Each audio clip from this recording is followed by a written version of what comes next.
Welcome to NCERT Plus 9 Plus 2 Physics. അപ്പോൾ നമ്മൾ last വീഡിയോയിൽ സെക്കൻഡ് ലോ ഓഫ് തെർമോഡൈനാമിക്സ് ആയിരുന്നു ഡിസ്കസ് ചെയ്തുകൊണ്ടിരുന്നത്. അപ്പോൾ ഇത് നിങ്ങളുടെ ടെക്സ്റ്റ് ബുക്കിന്റെ അകത്തെ നമ്മൾ കണ്ട ആ പോർഷൻസിന്റെ സമ്മറിയാണ്. Second law of thermodynamics discloses some process consistent with the first law of thermodynamics. It states Kelvin Planck's statement that is no process is possible whose sole result is absorption of heat from a reservoir and complete conversion of heat into work. The other one is the Cauchy statement, which states that no process is possible whose sole result is the transfer of heat from a cold object to a hot object. Put simply, the second law implies that no heat engine can have efficiency eta equal to 1 or no refrigerator can have coefficient of performance alpha equal to infinity. Okay, so in നമ്മൾ next നമ്മൾ കണ്ടതാണ് വളരെ detail ആയിട്ട്. So നമ്മൾ next സെക്ഷനിലേക്ക് പോവുകയാണ്. That is 12.12. That is reversible and irreversible process.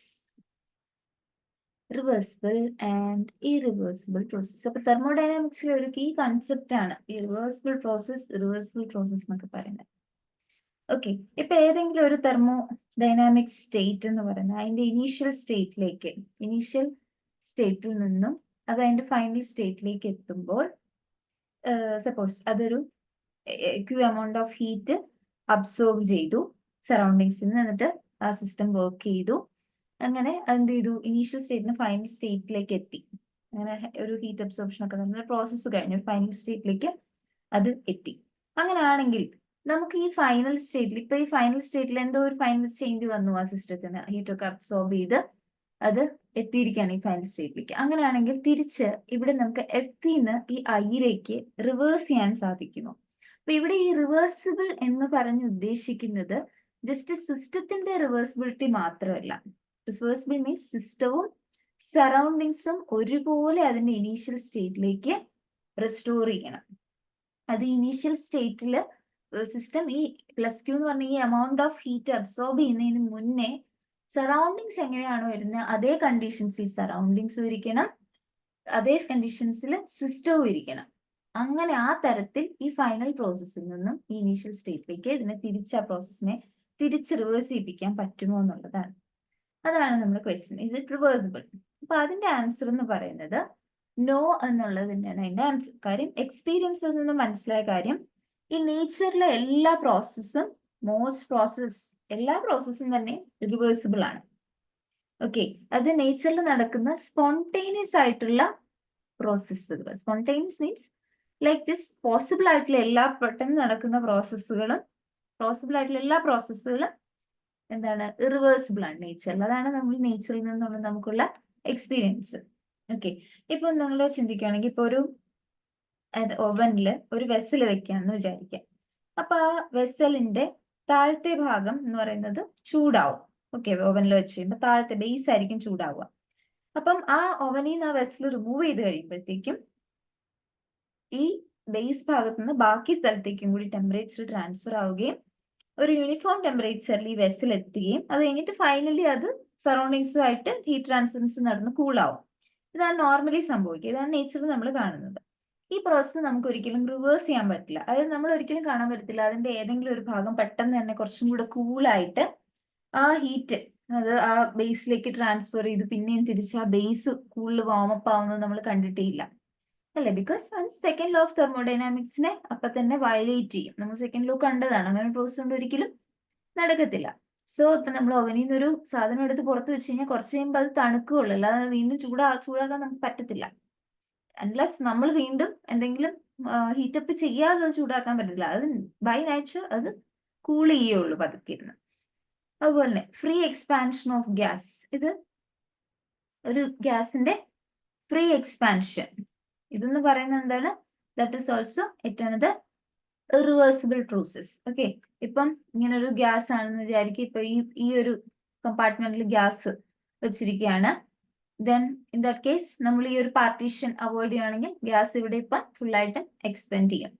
So ഈ process നമുക്ക് തിരിച്ചു കൊണ്ടുവരാൻ പറ്റില്ല. ഇപ്പം ഇവിടെ ഞാൻ പറഞ്ഞു, ഇവിടെ ഒരു പാർട്ടീഷൻ വെച്ചിട്ടാണ് നമ്മൾ ഈ ഒരു ഇനീഷ്യലി ഗ്യാസിന് ഒരു പാർട്ടീഷൻ ഉണ്ടായിരുന്നു ഇവിടെ. ഓക്കെ, ഇവിടെ എന്ന് പറഞ്ഞ ഗ്യാസ് ഇല്ല, ഇവിടെയാണ് നമ്മുടെ ഗ്യാസ് ഉള്ളത്. ഇവിടെ ഈ പാർട്ടീഷനെ റിമൂവ് ചെയ്ത് കഴിഞ്ഞപ്പോഴാണ് എന്ത് ചെയ്യുന്നത്, ഇവിടെ ഈ ഗ്യാസ് ഇങ്ങോട്ട് വ്യാപകമായത്. നമുക്ക് വേണമെങ്കിൽ ഈ പാർട്ടീഷനെ വീണ്ടും ക്രിയേറ്റ് ചെയ്ത് ഈ ഗ്യാസിനെ പുഷ് ബാക്ക് ചെയ്ത് തിരിച്ച് വേണമെങ്കിൽ ഈ കമ്പാർട്ട്മെന്റിലേക്ക് കയറ്റാം. പക്ഷെ റിവേഴ്സിബിലിറ്റി എന്ന് പറഞ്ഞാൽ ഞാൻ പറഞ്ഞത് റിവേഴ്സിബിൾ എന്ന് ഉദ്ദേശിക്കുന്നത് it's not about the system's state, സറൗണ്ടിങ്ങും അതുപോലെ ആക്കാൻ നമുക്ക് പറ്റണം. അപ്പൊ ഈ ഏർലിയർ ഇവിടുത്തെ കണ്ടീഷൻ എന്താണോ അത് ആ സറൗണ്ടിങ്ങിന്റെ കണ്ടീഷനും നമുക്ക് ഒരേപോലെ മാറ്റാൻ സാധിക്കണം. അതാണ് റിവേഴ്സിബിലിറ്റി കൊണ്ട് ഉദ്ദേശിക്കുന്നത്. അതൊരിക്കലും നടക്കത്തില്ല. അതുകൊണ്ടാണ് ഈ എല്ലാ പ്രോസസ്സും റിവേഴ്സിബിൾ ആവുന്നത്. സിസ്റ്റം മാത്രമല്ല സറൗണ്ടിങ് കൂടി മാറ്റണം, അത് നടക്കത്തില്ല. ഓക്കെ, ഇനിയിപ്പം ഒരു കമ്പസ്റ്റൻ റിയാക്ഷൻ ആണെന്ന് വിചാരിക്കാം. ഓക്കെ, കമ്പസ്റ്റൻ റിയാക്ഷൻ നോർമലി നടക്കുന്നത് ഇപ്പം പെട്രോളും അതുപോലെ തന്നെ പെട്രോളും എയറും കൂടി എന്താണ് ഫയർ കാരണം ഉണ്ടാവുന്ന ഇഗ്നേറ്റ് ചെയ്ത് കഴിയുമ്പോൾ ഉണ്ടാവുന്ന കമ്പസ്റ്റൻ റിയാക്ഷൻ, അത് നമുക്ക് റിവേഴ്സ് ചെയ്യാൻ പറ്റത്തില്ല. അതുപോലെ നമുക്ക് നോർമലി ചിന്തിക്കാൻ പറ്റുന്ന ഒരു കാര്യമാണ് ഇപ്പം ഈ ഗ്യാസ് സിലിണ്ടറിൽ നിന്ന് കുക്കിംഗ് ഗ്യാസ് ലീക്ക് ചെയ്യുവാന്ന് വിചാരിക്കുക. അത് ആ എൻ്റെ റൂമിലേക്ക് പെട്ടെന്ന് തന്നെ ഡിഫ്യൂസ് ചെയ്തു പോകും. അപ്പൊ ആ ഡിഫ്യൂഷൻ എന്ന് പറയുന്ന ഒരിക്കലും നമുക്ക് തന്നെ സ്പോണ്ടേനിയസ് ആയിട്ട് ഒരിക്കലും റിവേഴ്സ് ചെയ്യില്ല. ഗ്യാസിനെ നമുക്ക് തിരിച്ച് സിലിണ്ടറിലേക്ക് കയറ്റാൻ സാധിക്കത്തില്ല. അപ്പം അതുപോലെ തന്നെ ഇപ്പം ഒരു റിസർവോയറിന് കോണ്ടാക്ട് ആയിട്ട് ഇരിക്കുന്ന ഒരു ലിക്വിഡ്, തെർമലി കോണ്ടാക്ട് റിസർവോയറിൽ കോണ്ടാക്ട് ആയിരിക്കുന്ന ഒരു ലിക്വിഡിനെ സ്റ്റെയർ ചെയ്യുവാണെങ്കിൽ അവിടെ എന്ത് സംഭവിക്കുന്നു വെച്ചാൽ അതിന്റെ ഇന്റേണൽ എനർജി കൂടും. അത് വർക്ക് എന്ന് പറയുന്നത് ഹീറ്റായിട്ട് കൺവേർട്ട് ചെയ്ത് ഇന്റേണൽ എനർജി കൂടും. ഇത് നമുക്ക് ഒരിക്കലും ഈ പ്രോസസ്സ് റിവേഴ്സ് ചെയ്യാൻ പറ്റില്ല. കാര്യം ഈ പ്രോസസ്സ് ഒന്നും റിവേഴ്സ് ചെയ്യാൻ പറ്റില്ല എന്ന് പറഞ്ഞു കഴിഞ്ഞാൽ ഹീറ്റിനെ എൻറ്റയർലി തിരിച്ച് വർക്കായിട്ട് കൺവേർട്ട് ചെയ്യാൻ ഒരിക്കലും സാധിക്കത്തില്ല. ബിക്കോസ് അത് സെക്കൻഡ് ലോ ഓഫ് തെർമോഡൈനാമിക്സിനെ വയലേറ്റ് ചെയ്യും. അപ്പം ഇറിവേഴ്സിബിലിറ്റി എന്ന് പറയുന്നത് ഒരു റൂളാണ്.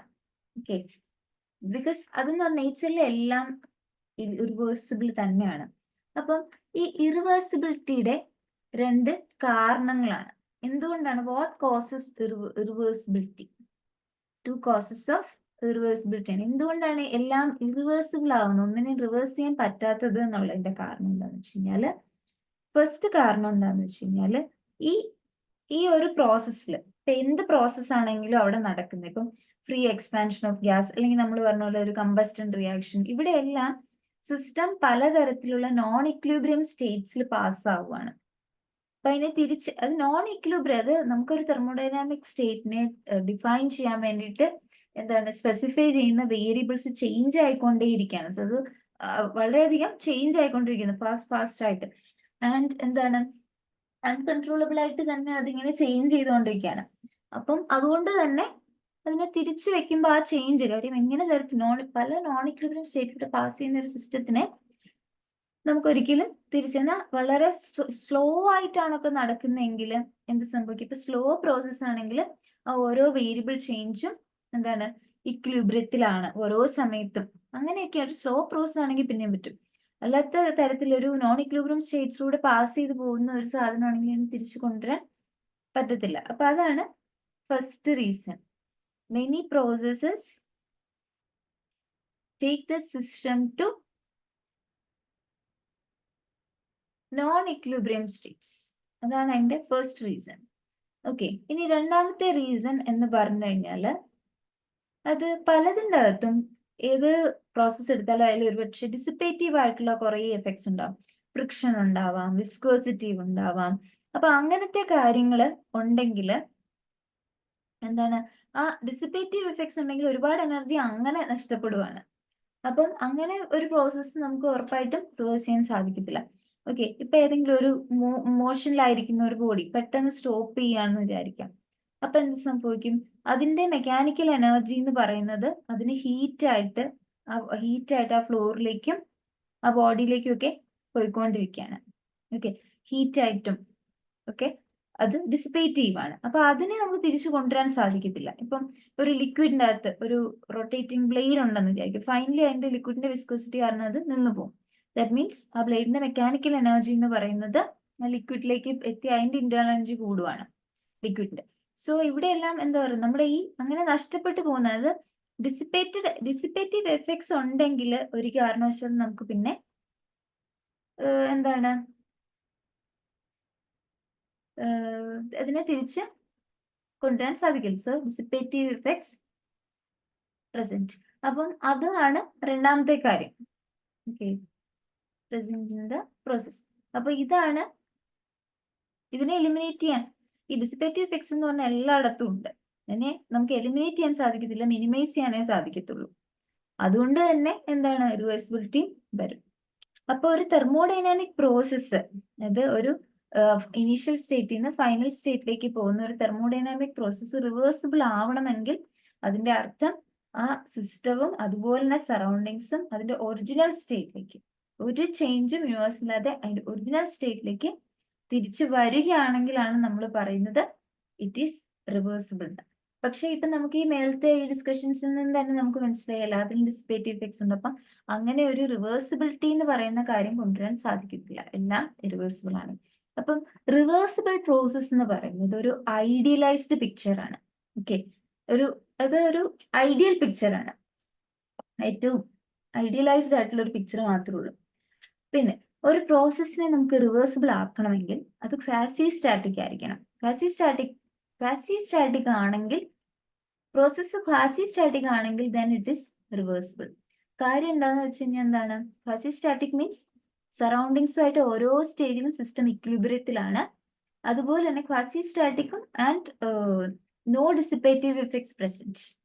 ഓക്കെ, അപ്പോഴും ഡിസിപ്പേറ്റീവ് ഇഫക്ട്സ് ഉണ്ടാവാൻ പാടില്ല, അത് പ്രത്യേകം പറഞ്ഞു, നോ ഡിസിപ്പേറ്റീവ് ഇഫക്ട്സ് പ്രസന്റ്. അങ്ങനെയാണെങ്കിൽ അത് റിവേഴ്സിബിൾ ആവും.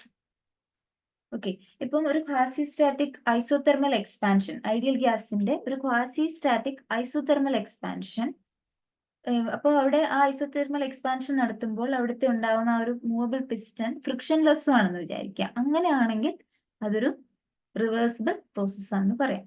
അപ്പൊ എന്തുകൊണ്ടാണ് ഈ ഒരു തെർമോഡൈനാമിക്സ് നമ്മൾ റിവേഴ്സിബിലിറ്റിയെ കുറിച്ച് പഠിക്കുന്നതെന്ന് വെച്ച് കഴിഞ്ഞാല്, ഈ തെർമോഡൈനാമിക്സിന്റെ ബേസിക് ആയിട്ടുള്ള ആ അവർ ഡീൽ ചെയ്യുന്ന തന്നെ ഹീറ്റിനെ വർക്കുമായിട്ട് എത്രമാത്രം എഫിഷ്യന്റ് ആയിട്ട് കൺവേർട്ട് ചെയ്യാം എന്നുള്ളതാണ് അതിന്റെ ബേസിക് പ്രിൻസിപ്പിൾ തന്നെ. അപ്പൊ സെക്കൻഡ് ലോ ഓഫ് തെർമോഡൈനാമിക്സ് തന്നെ അത് റൂൾ ഔട്ട് ചെയ്യാണ്, നിങ്ങൾക്ക് ഒരിക്കലും ഒരു പെർഫെക്റ്റ് ഹീറ്റ് എഞ്ചിൻ ഉണ്ടാക്കാൻ പറ്റത്തില്ല. Something which converts heat into work ആണ് ഹീറ്റ് എഞ്ചിൻ. അപ്പൊ സെക്കൻഡ് ലോ ഓഫ് തെർമോഡൈനാമിക്സ് തന്നെ പറയുന്നത് ഒരു perfect heat engine with 100% efficiency ഉണ്ടാക്കാനേ സാധിക്കില്ല എന്നുള്ളതാണ്. അപ്പം ഒരു രണ്ട് റിസർവോയ്സ്, രണ്ട് ടെമ്പറേച്ചറിൽ, അത് T1 T2 എന്ന് പറയുന്ന രണ്ട് ടെമ്പറേച്ചറിന്റെ ഇടയിൽ വർക്ക് ചെയ്യുന്ന ഒരു ഹീറ്റ് എഞ്ചിന് പോസിബിൾ ആയിരിക്കുന്ന മാക്സിമം എഫിഷ്യൻസി എത്രയാണ് എന്നുള്ളത് നമുക്ക് അറിയണം. ഓക്കെ, 100% പറ്റില്ല, അങ്ങനെയാണെങ്കിൽ എത്ര വരും എന്നുള്ളതാണ്. അപ്പം ഈ ഒരു നമുക്കറിയാം, അപ്പം റിവേഴ്സിബിൾ ആയിരുന്നുവെങ്കിൽ എന്താണ്, നമുക്ക് 100% എഫിഷ്യൻസി വരാൻ സാധിക്കുമായിരുന്നു. അപ്പം ഒരു ഐഡിയലൈസ്ഡ് ആയിട്ടുള്ള ഒരു റിവേഴ്സിബിൾ പ്രോസസ്സിൽ വർക്ക് ചെയ്യുന്ന ഒരു എഞ്ചിൻ ആയിരിക്കും എപ്പോഴും ഹയസ്റ്റ് എഫിഷ്യൻസി ഉണ്ടാവുന്നത്. ആ ചോദ്യത്തിന്റെ ഉത്തരമാണ് നമുക്ക് റിവേഴ്സിബിലിറ്റി എന്ന് കിട്ടുന്നത്.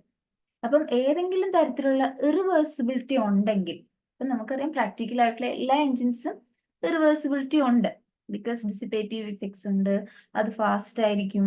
അപ്പൊ അതിനെല്ലാം ഈ ഒരു ലിമിറ്റിംഗ് എഫിഷ്യൻസിയെക്കാട്ടും കൂടുതലായിരിക്കും. അതാണ് ഈ തെർമോഡൈനാമിക്സിലെ ഈ ഒരു പ്രോസസ്സിന്റെ ഇമ്പോർട്ടൻസ്. ഓക്കെ, അപ്പം നമുക്ക് നെക്സ്റ്റ് വീഡിയോയിൽ ഇതിന്റെ ഒരു കാർനോട്ട് എഞ്ചിൻ എന്ന് പറയുന്ന ഒരു നെക്സ്റ്റ് സെക്ഷനും കൂടി നമുക്ക് നെക്സ്റ്റ് വീഡിയോയിൽ നോക്കാം.